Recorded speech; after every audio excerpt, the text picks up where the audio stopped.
ভোটের বাংলায় দুই হাতিয়ার, কেন্দ্রীয় বাহিনী আর এসআইআর চলছে। এবার ময়দানে নেমে লড়ার জন্য ভোট ঘোষণার আগেই বাহিনী।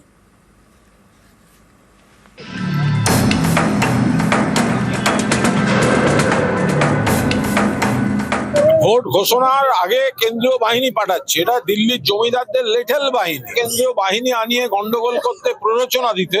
সেন্ট্রাল ফোর্স ডিপ্লয়েড হোক বা না হোক, এসআইআর হোক বা না হোক, এসআইআর বন্ধ করে দিই। পশ্চিমবঙ্গ পুলিশ দিয়ে মমতা ব্যানার্জি নির্বাচন করিয়ে দিই, তারপরেও এবার তৃণমূল হারবে। এখনো ভোট ঘোষণা হয়নি, তার আগেই কি রাজ্যে কেন্দ্রীয় বাহিনী? নির্বাচন কমিশনের এমনই ভাবনা, তারা ধাপে ধাপে বাহিনী মোতায়েনের পরিকল্পনা করছে। 28 ফেব্রুয়ারি পশ্চিমবঙ্গে চূড়ান্ত ভোটার তালিকা প্রকাশ হওয়ার কথা। এরপরেই রাজ্যে 100 কোম্পানি কেন্দ্রীয় বাহিনী মোতায়েনের সম্ভাবনা। রাজ্যে এসআইআর শুনানি শেষ হয়েছে। এই শুনানি চলাকালীন দক্ষিণ 24 পরগনার বাসন্তী এবং মুর্শিদাবাদের ফারাক্কা সহ বেশ কয়েকটি কেন্দ্রে উত্তেজনা ছড়ায়, ভাঙচুর চলে। জানা গিয়েছে, কমিশনের আশঙ্কা চূড়ান্ত ভোটার তালিকা প্রকাশের পরে অশান্তি হতে পারে, তাই কেন্দ্রীয় বাহিনী মোতায়েনের পরিকল্পনা। ভোটের আগে আরো বেশি সংখ্যায় কেন্দ্রীয় বাহিনী মোতায়েনের দাবিতে বারবার সুর চড়াতে দেখা গিয়েছে বিজেপিকে। এবার তো বুথের ভিতরেও বাহিনী চান দিলীপ ঘোষ। বারবার ডিমান্ড করেছি যে বুথের মধ্যে যাতে সেন্ট্রাল ফোর্স থাকে। তো যদি এটা হয় তাহলে পশ্চিমবাংলার মানুষ যারা ভয়ে ভোট দিতে যান না তারাও দিতে যাবেন, ভোটের পার্সেন্টেজ বাড়বে এবং লোকে নির্ভয়ে ভোট দিতে পারবে। তাহলে টিএমসির পক্ষে টেকা মুশকিল আছে। নতুন বছর পড়তে না পড়তেই কেন্দ্রীয় বাহিনী নিয়োগের দাবিতে সুর চড়ান বিজেপির আরেক নেতা সুকান্ত মজুমদার। গণতন্ত্রকে হত্যাকারী প্রয়াস ভারতীয় জনতা পার্টি মেনে নেবে না। প্রয়োজনে যদি এখন থেকে কেন্দ্রীয় বাহিনী নামাতে হয়, এখন থেকে কেন্দ্রীয় বাহিনী নামাতে হবে। বিজেপি রাজ্য সভাপতি তো এক ধাপ এগিয়ে আদালতে, হাইকোর্টে তিনি আবেদন জানান। পশ্চিমবঙ্গে যে 83,000 বুথ রয়েছে তার প্রতিটি 100% নিরাপত্তা সুনিশ্চিত করতে হবে। ভোটের আগে বুথগুলি নিরাপত্তা নিয়ে সমীক্ষা করতে হবে, সেই সমীক্ষা রিপোর্ট খতিয়ে দেখে নিরাপত্তার ব্যবস্থা করতে হবে। এসব দেখে অনেকেই মনে করেন বিজেপির বড় ভরসা কেন্দ্রীয় বাহিনী। সেই বাহিনী কি এবার ভোট ঘোষণার আগেই এ রাজ্যে মোতায়েন করা হবে? ভোট ঘোষণার আগে কেন্দ্রীয় বাহিনী পাঠাচ্ছে, এটা দিল্লির জমিদারদের লেটেল বাহিনী। পুরোটা এখন রাজ্যের আইন শৃঙ্খলা রাজ্যের হাতে, সব ঠিক আছে, সুষ্ঠু আছে। সেখানে যারা চেষ্টা করছে কেন্দ্রীয় বাহিনী আনিয়ে গন্ডগোল করতে, প্ররোচনা দিতে, বাংলার মানুষ ভরপুর জবাব দিয়ে দেবে। সেন্ট্রাল ফোর্স ডিপ্লয়েড হোক বা না হোক, এসআইআর হোক বা না হোক, এসআইআর বন্ধ করে দিই। ইডি সিবিআই এর অফিসে তালা লাগিয়ে দিই, ইনকাম ট্যাক্স জিএসটি কে নোটিশ পাঠাতে বারণ করে দিই, পশ্চিমবঙ্গ পুলিশ দিয়ে মমতা ব্যানার্জি নির্বাচন করিয়ে দিই, তারপরেও এবার তৃণমূল হারবে। 2024-এর লোকসভা ভোটে এ রাজ্যে সর্বাধিক কেন্দ্রীয় বাহিনী মোতায়েন করা হয়েছিল। 1100 কোম্পানিরও বেশি কেন্দ্রীয় বাহিনী মোতায়েন করা হয়েছিল এ রাজ্যের জন্য। আর এবারের বিধানসভা ভোটে তার থেকেও বেশি বাহিনী মোতায়েন করা হচ্ছে। চর্চার বিষয়, ভোটের আগেই এ রাজ্যে কেন্দ্রীয় বাহিনী মোতায়েন করা হতে পারে রাজ্যের আইন শৃঙ্খলাকে মাথায় রেখে। ক্যামেরায় সুমন বোসের সঙ্গে সোমরাজ বন্দ্যোপাধ্যায়, নিউজ 18 বাংলা, কলকাতা। ভোটের বাংলায় আজ ফের অমিত শাহ। আজ মায়াপুরে কেন্দ্রীয় স্বরাষ্ট্রমন্ত্রী। মায়াপুরে ইসকনের অনুষ্ঠানে যোগ দেবেন অমিত শাহ। দুপুরে কলকাতা বিমানবন্দরে অবতরণ, সেখান থেকে হেলিকপ্টারে মায়াপুর। প্রায় 2 ঘন্টা ইসকনে থাকবেন অমিত শাহ। আজ বিকেলেই ফিরবেন দিল্লিতে। ভোটের বাংলায় কোনো রাজনৈতিক কর্মসূচি নয়, কৌশলে কি হিন্দুত্বের শান বিজেপির?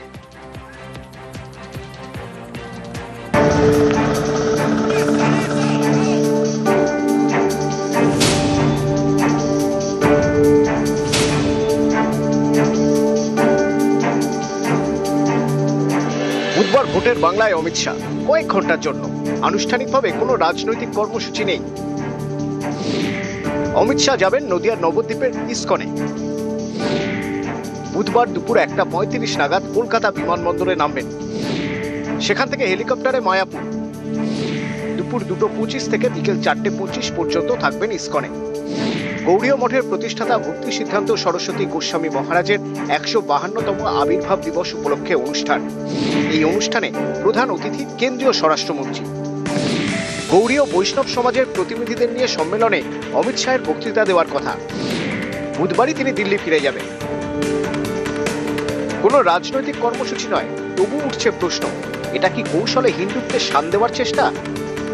মায়াপুর ইস্কন মন্দির বিশ্ববিখ্যাত মন্দির তৈরি হচ্ছে, তারা চান যে একবার মাননীয় অমিত শাহ ওখানে যান। এর অনেক বছর আগের থেকে ওনারা আগ্রহ করেছেন আসার জন্য, কিন্তু মাননীয় অমিত শাহ সময় দিতে পারেননি বলে এবারে একবার যাওয়ার চেষ্টা করবেন উনি ওখানে। তো দর্শনীয় স্থান, প্রত্যেকের যাওয়া উচিত। বিজেপি হিন্দুত্ব বলতে লজ্জা পায় না, কারণ হিন্দুদের দেশ, হিন্দু কালচার এখানকার, লাইফস্টাইল এখানকার হিন্দু, ফালতু সেকুলারিজম দেখাই না। আমরা হিন্দু জীবন পদ্ধতি, হিন্দু আইডিওলজিতে বিশ্বাস করি। দিলীপ ঘোষদের বড় বড় কথার অমিত শাহ নতুন আসছেন, মঙ্গল গ্রহ থেকে আসছেন, ভোট এলেই আসেন। অমিত শাহ 21-এর ভোটে কবার এসছেন? নরেন্দ্র মোদী অমিত শাহ আসবেন, যাবেন, হারবেন, তারপর আর দেখা যাবে না, বাংলা টাকা আটকাবেন। এটা তো ওনাদের ট্র্যাক রেকর্ডে দাঁড়িয়ে গেছে। ওনারা কোনো মন্দিরে যাচ্ছেন, যাবেন। আমরা মন্দির, মসজিদ, গির্জা সব জায়গায় মাননীয় মুখ্যমন্ত্রী যান। আমরা সমাজের সকলকে নিয়ে চলি, ধর্ম যার যার, সমাজটা সবার।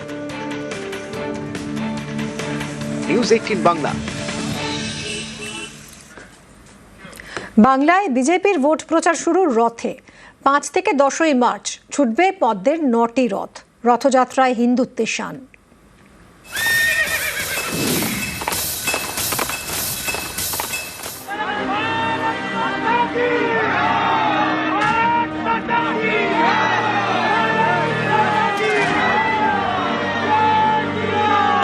সামনেই ভোট, বাংলায় গেরুয়া পালে হাওয়া তুলতে পথে বিজেপি, রথে বিজেপি। ফের বাংলায় গড়াবে পদ্ম রথের চাকা। কর্মসূচির নাম পরিবর্তন যাত্রা।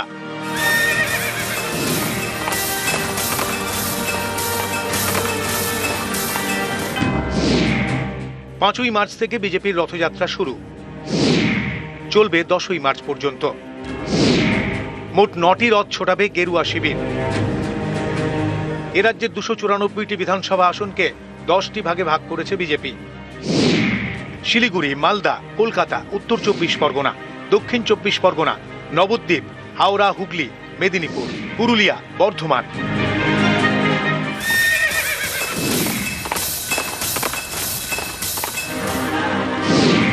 দশটি বিভাগের 5টি থেকে একটি করে রথ বের হবে, ঘুরবে বিভিন্ন বিধানসভা এলাকায়। বাকি 4টি রথ ঘুরবে বিজেপির বাছাই করা এলাকায়। মার্চে ব্রিগেডে সভা করার কথা নরেন্দ্র মোদীর। সব রথেরই গন্তব্য হবে এই ব্রিগেড ময়দান। বিজেপির রথে থাকবে বিভিন্ন কেন্দ্রীয় প্রকল্পের ট্যাবলো। প্রতি রথের দায়িত্বে থাকবেন রাজ্য স্তরের একজন নেতা।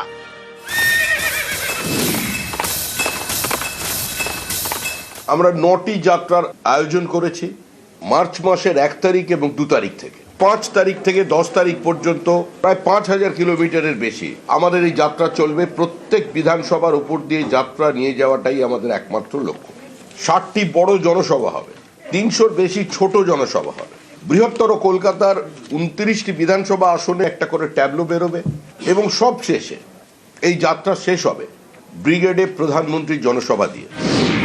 1 মার্চ রথযাত্রার উদ্বোধনী সভা গড়বেতা, রায়দিঘি, কোচবিহার দক্ষিণ, কুলটি, কৃষ্ণনগর দক্ষিণে। 2 মার্চ ইসলামপুর, সন্দেশখালী, হাসন এবং আমতায়। রথযাত্রায় উদ্বোধনী সভাগুলিতে থাকবেন বিজেপির জাতীয় স্তরের হেভি ওয়েট নেতারা। এই তালিকায় রয়েছেন অমিত শাহ, রাজনাথ সিং, নীতিন নবীন, জেপি নাড্ডা, ধর্মেন্দ্র প্রধান, স্মৃতি ইরানি, নীতিন গডকরি, দেবেন্দ্র ফডনবিস, শিবরাজ সিং চৌহান। 5ই মার্চ থেকে পথে বিজেপির রথ। টার্গেট 5000 কিলোমিটারের রথযাত্রা। যাত্রাপথে 300টি ছোট জনসভা এবং 60টি বড় জনসভা করা।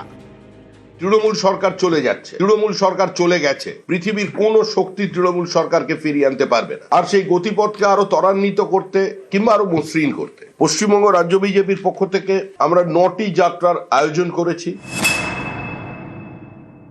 যে বিজেপির BLA 2 পায় না বুথে, নির্বাচন কমিশনকে বলে অন্য জায়গা থেকে বেপাড়ার ছেলে এনে BLA 2 করতে হয়, যাদের বুথেই লোক নেই তাদের আবার রথে যাত্রা, ওটা ওদের বিদায় যাত্রা। ট্যাক্সি করে 4টে লোক নিয়ে গিয়ে 2টো জায়গায় চা খেয়ে ছবি তুলবে।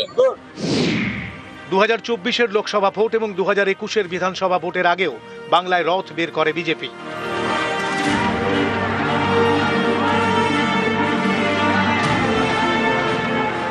রথযাত্রার সঙ্গে বিজেপির ইতিহাস জড়িয়ে। রাম মন্দির তৈরির লক্ষ্যে 1990 সালে রথ বের করেন লালকৃষ্ণ আডবাণী, গুজরাতের সোমনাথ থেকে উত্তরপ্রদেশের অযোধ্যা পর্যন্ত। এ নিয়ে সে সময় দেশ জুড়ে শোরগোল পড়ে যায়। তারপর রাজনীতিতে বহু অদল বদল হয়েছে, কিন্তু বিজেপি রথযাত্রা কৌশল থেকে সরেনি। কারণ পর্যবেক্ষকদের একাংশের মতে এর মাধ্যমে আজও হিন্দুত্বে শান দেওয়ার চেষ্টা করে পদ্ম শিবির। ক্যামেরায় বিপুল ঘোষের সঙ্গে সুস্মিতা মণ্ডল, নিউজ 18 বাংলা।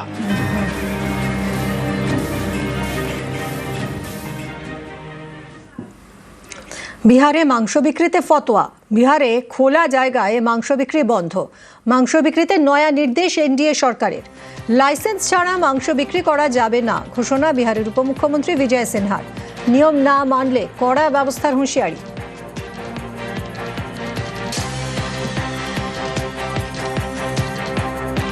कोई भी ओपन सड़क पर मांस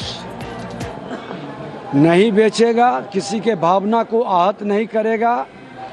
नियम के अनुकूल जिसको लाइसेंस मिला है उसका उल्लंघन करने वाले पर सख्त कार्रवाई होगी। বিহার সরকারের সিদ্ধান্তের তীব্র নিন্দা মুখ্যমন্ত্রী।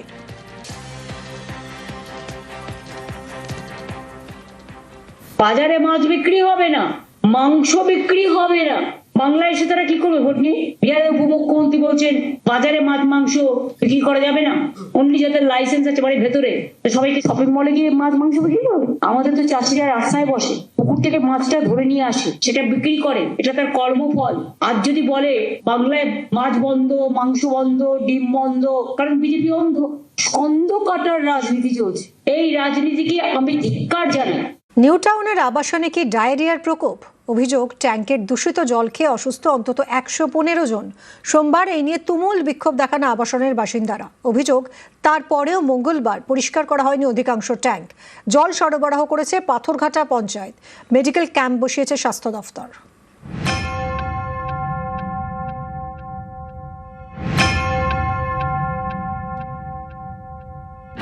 নিউ টাউনের সুখবৃষ্টি আবাসন।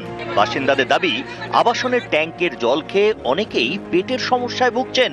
এ নিয়ে টেকনো সিটি থানায় অভিযোগ জানানো হয়। আবাসিকদের দাবি, ই ব্লকের প্রতিটি ফ্ল্যাটে কেউ না কেউ অসুস্থ, কারো পেট খারাপ, কেউ বমি করছেন, বাচ্চা থেকে বয়স্ক সকলেই ভুগছেন। আবাসিকদের আশঙ্কা, খাবার জলে দূষণ থেকে ডায়রিয়া ছড়িয়েছে। এইরকম যে একটা বিচ্ছিরি অবস্থা হবে এটা আমরা কল্পনাই করতে পারিনি। আজকে কিছুদিন ধরে আমার ভীষণ পেটের গন্ডগোল যাচ্ছে, অ্যাসিডিটি হচ্ছে, হজম হচ্ছে না, যার জন্য আমি ডাক্তার দেখিয়ে এসেছি। ডাক্তার আমাকে ওষুধ দিয়েছে, অ্যান্টিবায়োটিক দিয়েছে, কিন্তু তাও পুরোপুরি সারেনি। সারবে কি করে? গোড়ায় যদি গলদ থাকে এটাকে তো একদম ঠিকঠাক করতে হবে, নাহলে আমি 76+, আমরা এখানে থাকবো কি করে? কি ভরসায় একলা একলা থাকবো? গত 10 তারিখ থেকে আমার বাচ্চা অসুস্থ হয়ে গেছে, প্রচন্ড ভাবে পটি হচ্ছে, মানে প্রতি ঘন্টায় ঘন্টায়। ফাইনাল এক্সাম চলছে, এক্সাম বন্ধ আছে জলের ইনফেকশনের জন্য। পরে ডাক্তারের কাছে গিয়ে জানতে পারলাম সেম পেশেন্ট সাপুরজি থেকে 10 তারিখে 7 থেকে 10 জন গেছেন। 11 তারিখে মেনটেন্যান্স অফিসে গিয়ে জানিয়েছি যে এটা প্রবলেম, একটু দেখুন। বলছে হ্যাঁ আমরা ঠিক করে দিয়েছি। এখনো পর্যন্ত জল ঠিক হয়নি, এখনো পর্যন্ত আমাদের লুজ মোশন হয়েই যাচ্ছে। আবাসনের ফ্যাসিলিটি ম্যানেজারকে ঘিরে সোমবার বিক্ষোভ দেখান বাসিন্দারা। জলের যে প্রবলেমটা এসছে আমরা সেটা দেখেছি, আমরা পিএইচি-কে জানিয়েছি, পিএইচি থেকে টেস্টিং হয়েছে। আমরা আন্ডারগ্রাউন্ড রিজার্ভার যেটা থেকে গন্ধ বেরোচ্ছিল আমরা সেটা ক্লিয়ার করেছি। এখন ওভারহেডগুলো ক্লিয়ার করা হচ্ছে। কালকে 20টা ট্যাঙ্ক আমাদের ক্লিয়ার হয়ে গেছে। আজকে সকালে সেখানে জল টেস্ট করা হয়েছে, যারা থাকছে তাদেরকে দিয়েও টেস্টিং করা হয়েছে। এখানকার কিছু লোক সেটা গিয়েও টেস্ট করে এসছে, সেখানে কিন্তু কোনো রিপোর্ট আর আসেনি। মোট কতগুলো ট্যাঙ্ক? 141টা ট্যাঙ্ক আছে ওভারহেড। 141টা ট্যাঙ্ক। এখনো পর্যন্ত কটা ট্যাঙ্ক ক্লিয়ার? এখনো 20টা হয়ে গেছে, আরও বাকি চলছে কাজ। পিএইচিও সরবরাহ জল ঠিক মতন আসছে না আমার কাছে, সেটার জন্য পিএইচিকে বলা আছে।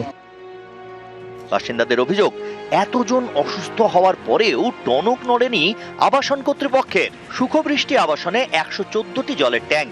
অভিযোগ, মঙ্গলবারও অধিকাংশ জলের ট্যাঙ্ক পরিষ্কার করা হয়নি, নোংরা জলেই ওষুধ মেশানো হয়েছে।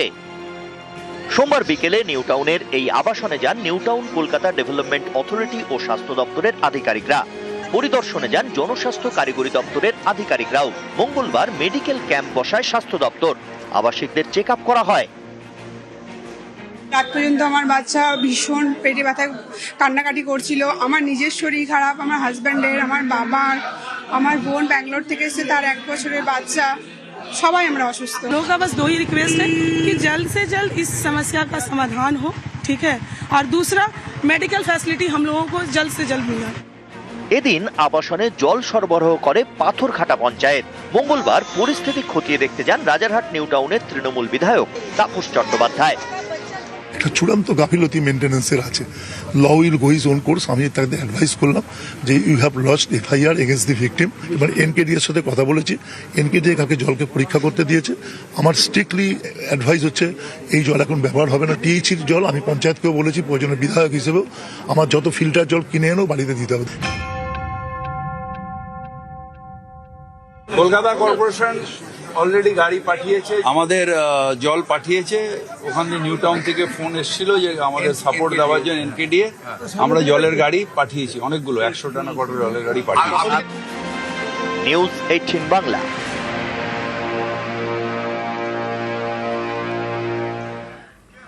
বাংলাদেশের 11তম প্রধানমন্ত্রী পদে শপথ নিলেন বিএনপি চেয়ারম্যান তারেক রহমান। তারেক সহ 50 জন মন্ত্রীর শপথ গ্রহণের সঙ্গে সঙ্গে নতুন বাংলাদেশের যাত্রা শুরু হলো। শপথ গ্রহণ অনুষ্ঠানে ছিলেন ভারতের লোকসভার স্পিকার ওম বিড়লা। শপথ নেওয়ার পর সৌজন্য সাক্ষাৎ করে তারেকের হাতে তুলে দেন প্রধানমন্ত্রী নরেন্দ্র মোদীর চিঠি, যে চিঠিতে শুভেচ্ছা বার্তার পাশাপাশি বাংলাদেশের নতুন প্রধানমন্ত্রীকে ভারতে আসার আমন্ত্রণ জানিয়েছেন মোদী।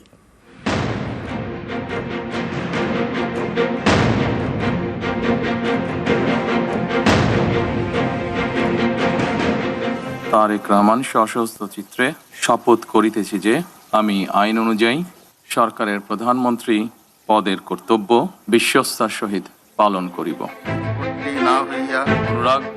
প্রধানমন্ত্রী তারেক রহমানের নেতৃত্বে বাংলাদেশের নতুন সরকারের যাত্রা শুরু হলো। একই সঙ্গে প্রায় 2 যুগ পর বিএনপি নেতৃত্বে গঠিত হলো সরকার। গত বৃহস্পতিবার বাংলাদেশের জাতীয় নির্বাচনে বিএনপি 209 আসনে জয়ী হয়। বিএনপি জোটের শরিকরা 3 আসন পায়। তখনই স্পষ্ট হয়ে যায় বাংলাদেশের 11তম প্রধানমন্ত্রী হচ্ছেন বিএনপি চেয়ারম্যান তারেক রহমান। শপথ গ্রহণ ছিল সময়ের অপেক্ষা। মঙ্গলবার বাংলাদেশের প্রধানমন্ত্রী পদে শপথ নিলেন তারেক রহমান। তাকে শপথ বাক্য পাঠ করান বাংলাদেশের রাষ্ট্রপতি মোহাম্মদ সাহাবুদ্দিন। বাংলাদেশের ইতিহাসের দীর্ঘ ঐতিহ্য ভেঙে নতুন সরকারের শপথ গ্রহণ অনুষ্ঠান রাষ্ট্রপতির বঙ্গভবনের পরিবর্তে জাতীয় সংসদ ভবন কমপ্লেক্সের দক্ষিণ প্লাজায় অনুষ্ঠিত হয়। অনুষ্ঠানে তারেক রহমানের স্ত্রী জুবাইদা রহমান এবং তাদের মেয়ে জাইমা রহমান এবং পরিবারের অন্যান্য সদস্যরা উপস্থিত ছিলেন। ভারত, চীন, পাকিস্তান, সৌদি আরব, তুরস্ক, সংযুক্ত আরব আমিরশাহী, কাতার, মালয়েশিয়া, ব্রুনাই, শ্রীলঙ্কা, নেপাল, মলদ্বীপ সহ 13 দেশের বিশ্ব নেতা শপথ গ্রহণ অনুষ্ঠানে যোগ দিয়েছিলেন। ছিলেন ভারতের লোকসভা স্পিকার ওম বিড়লা। অতিথিদের মধ্যে ছিলেন বিদায়ী অন্তর্বর্তী সরকারের প্রধান উপদেষ্টা অধ্যাপক মোহাম্মদ ইউনুস এবং উপদেষ্টা পরিষদের সদস্যরা প্রধান বিচারপতি জুবায়ের রহমান চৌধুরী, প্রধান নির্বাচন কমিশনার, সুপ্রিম কোর্টের বিচারপতি, রাজনৈতিক নেতা, 3 বাহিনীর প্রধান। সরকার গড়ার জন্য মন্ত্রীরা শপথ নিলেও তদারকি সরকারের প্রস্তাবিত সংবিধান সংস্কার পরিষদের সদস্য হিসেবে তারা শপথ নেননি। বিএনপি নেতা সালাউদ্দিন আহমেদ জানিয়ে দেন, তারা সংবিধান অনুযায়ী সংসদ সদস্য নির্বাচিত হয়েছেন, সংবিধান সংস্কার পরিষদের সদস্য নির্বাচিত হননি। তাই তারা শুধু সংসদের সদস্য হিসেবেই শপথ নেবেন। সদস্যদের শপথ পত্র বা ঘোষণাপত্র এই সাদাটাতে আমরা দস্তখত করব শপথ নেয়ার পরে। এর বাইরে আরেকটি যে ফর্মটা আছে, এটা সংবিধান সংস্কার পরিষদ সদস্যদের শপথ ফর্ম। আমরা কেউ সংবিধান সংস্কার পরিষদের সদস্য হিসেবে নির্বাচিত হইনি। সংবিধানে এটা এখনো ধারণ করা হয়নি। গণভোটের রায় অনুযায়ী সংবিধান সংস্কার পরিষদ গঠিত হলে সেটা সংবিধানে আগে ধারণ করতে হবে। আমরা সংবিধান মেনে এই পর্যন্ত চলছি এবং আশা করি সামনের দিনেও চলব। এদিনের শপথ গ্রহণ অনুষ্ঠানে ভারতের প্রতিনিধিত্ব করেন লোকসভা স্পিকার ওম বিড়লা। সন্ধে তারেক রহমানের সঙ্গে সৌজন্য সাক্ষাৎ করেন ওম বিড়লা। বাংলাদেশের নবনির্বাচিত প্রধানমন্ত্রী তারেক রহমানের হাতে ভারতের প্রধানমন্ত্রী নরেন্দ্র মোদীর পাঠানো চিঠি তুলে দিয়েছেন তিনি। চিঠিতে তারেক রহমানকে শুভেচ্ছা জানানোর পাশাপাশি তাকে ভারতে আসার জন্য আমন্ত্রণ জানিয়েছেন নরেন্দ্র মোদী। এক্স হ্যান্ডেলে ছবি পোস্ট করে ওম বিড়লা লিখেছেন, বাংলাদেশের প্রধানমন্ত্রীর সঙ্গে একটি গঠনমূলক বৈঠক হয়েছে। ভারতের প্রধানমন্ত্রী নরেন্দ্র মোদীর পক্ষ থেকে পাঠানো একটি ব্যক্তিগত চিঠি তারেক রহমানকে দেওয়া হয়েছে। চিঠিতে প্রধানমন্ত্রী মোদী তাকে শুভকামনা জানিয়েছেন এবং সুবিধাজনক সময়ে ভারত সফরের আমন্ত্রণ জানিয়েছেন। নিউজ 18 বাংলা।